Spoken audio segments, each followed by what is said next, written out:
मटार कटलेट, त्यासाठी आपण साहित्य बघणार आहोत. 1 वाटी मटार, 1 वाटी पोहे, जाडे पोहे, 2 बटाटे उकडून घेतलेले, 4 मिरच्या, 10-12 लसणाच्या कळ्या आणि थोडीशी कोथिंबीर. आता आपण मटार छान भाजून घेणार आहोत. गॅसवर कढई ठेवून त्यात 2 चम्मच तेल, 1 चम्मच जिरं आणि मिरच्या आणि लसूण छान भाजून घेणार आहोत.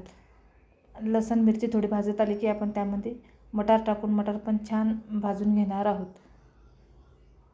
गॅस हाय ठेवायचा आहे आणि 2 ते 3 मिनिटासाठी मटार छान परतून भाजून घ्यायचे आहेत. मटार छान लवकर सॉफ्ट होण्यासाठी आपण याच्यात थोडं मीठ टाकणार आहोत, जेणेकरून आपले मटार लवकर सॉफ्ट होतील. आता आपण छान भाजून घेणार आहोत हाय फ्लेमवर. आता आपले मटार छान भाजत आलेले आहेत. आता आपण गॅस बंद करू आणि आता आपण ते जाडे पोहे होते ते मिक्सरच्या भांड्यात घेऊन छान वाटून घेणार आहोत. जास्त बारीक वाटायचे नाही, जर रवाळ टेक्स्चरला ठेवायचे आहे. बघा, थोडे जाड ठेवायचे आहे. आता आपण एका प्लेटमध्ये काढून घेणार आहोत आणि याच भांड्यामध्ये आता आपण भाजलेले मटार थंड झाल्यावर काढून घेणार आहोत. मटार आता आपण दरदरे काढून घेतलेले आहेत बघा. आता ते एका प्लेटमध्ये काढून घ्यायचे आहेत.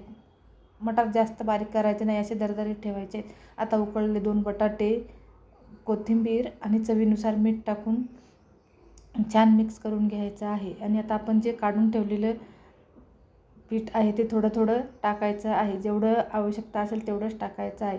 थोडं थोडं टाकत आता छान याचा उंडा करून घ्यायचा आहे बघा. अशा प्रकारे उंडा करून घ्यायचा आहे आणि छोटे छोटे गोळे घेऊन असे छान कटलेट्स करून घ्यायचे आहेत बघा. असे दाखवल्याप्रमाणे बघा, असे छान व्यवस्थित करून घ्यायचे आहे. गोल गोल आपण आपल्या साईजनुसार करू शकता. मी छोटे छोटे करून घेत आहे कटलेट्स बघा. करायला पण खूप सोपे आहे.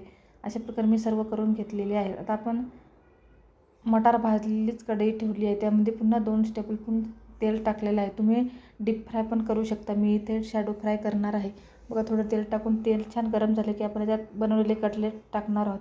कटलेट छान मीडियम गॅसवर शॅडो फ्राय करून घ्यायचे आहेत. 3 ते 4 मिनटासाठी मीडियम गॅसवर छान भाजून घ्यायचे आहेत बघा. गॅस मोठा करायचा नाही. छान व्यवस्थित ब्राऊन कलर येईपर्यंत छान भाजून घ्यायचे आहेत बघा. 2 ते 3 मिनटं झालेले आहेत. मी आता कटलेट पलटून घेणार आहे. आता पुन्हा इकडून या साईडला पण 2 ते 2.5 मिनटासाठी छान भाजून घेणार आहेत बघा.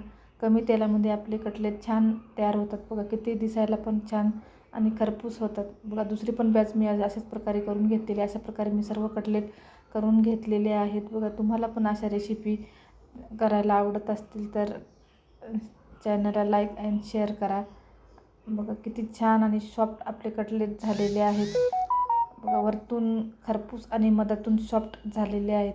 अशा प्रकारे आपण कटलेट तयार केलेले आहेत. थँक्यू.